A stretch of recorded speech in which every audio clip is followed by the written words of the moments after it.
In 17 seconds of attention to something, that's the kickoff point where more comes and more comes and more comes and more comes. So that's what we're talking about here today.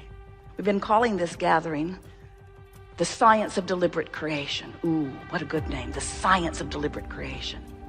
Me sifting and sorting and scientifically coming to personal conclusions of what I prefer, and paying attention to the chemistry of my body, recognizing the feelings that I'm feeling to let me know whether I'm in vibrational alignment with what I put into the vortex or not.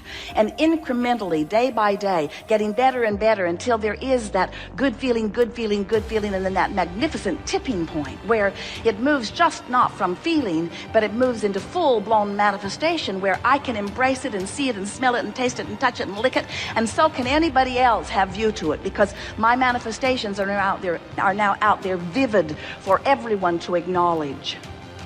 You said, I am the creator of my experience. We love the science of deliberate creation, the all day, every day, noticing where I am, identifying where I want to be, and then giving my undivided attention to where I'm going. That's what we mean by science, ever changing, always looking forward. Science in your physical world is a sort of stymied, sort of shooting itself in the foot often, because it is so much more involved in what is than in what's in the vortex. And that's the difference between what we are teaching you here in this Art of Allowing workshop. This is the gathering where you learn about the vibrational version that precedes all manifestational versions. And if you believe us when we say that the vortex version is there, and even more important, if you believe us when we say that the vortex version is there and that the vortex version is the now reality, it is now. In Australia, it's tomorrow, did you know? That is so strange. Jerry and Esther were there. They called back home. They said, we're living your future. When you get here, you're really going to like it. But of course, that isn't exactly accurate. It was called something different, but it was all now. In other words, Saturday in California, Sunday in Australia, and non-physical. We don't even have clocks or calendars. In other words, there is no time in that sense where we are, and yet it is all now, and here we all are rendezvousing together in the now. Your vortex is now, and it is real, and it is the main event. And if we were standing in your physical shoes, it would be the only thing that we would have our eye upon what we have put there vibrationally. We would be honing in on it. We would be feeling our way to it. We would be feeling our way to it.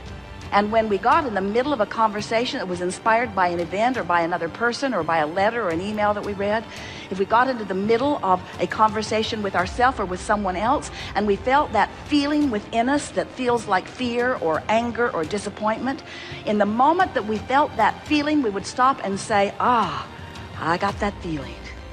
I've got that feeling that is letting me know that I am right now depriving myself of what's in my vortex. I've turned in opposition to it, and that feeling is my indication that I am right now, not a vibrational match to the larger part.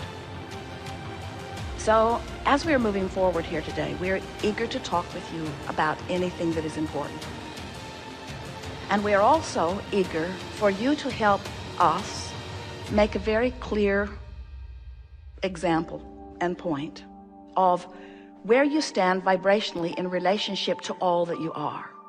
We want to awaken within you those feelings that let you know whether you're aligned and allowing the wholeness, or whether you're misaligned and resisting the wholeness. Because you are not ever going to feel good unless you're allowing all that you are to focus with you in this moment.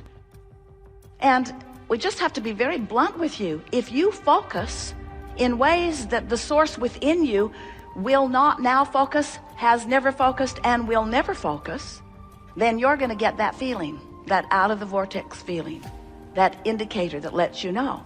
You certainly have free will to do that. You can do it today, all day today, and tomorrow if you want to. You can do it for the rest of your life. You can do it until you've deprived yourself of the life force of well-being and you croak. You can do it. You can do it. We just want to really, in a pointed way, say, why? Why would you do it? Why would you for a moment deprive yourself of all that you are?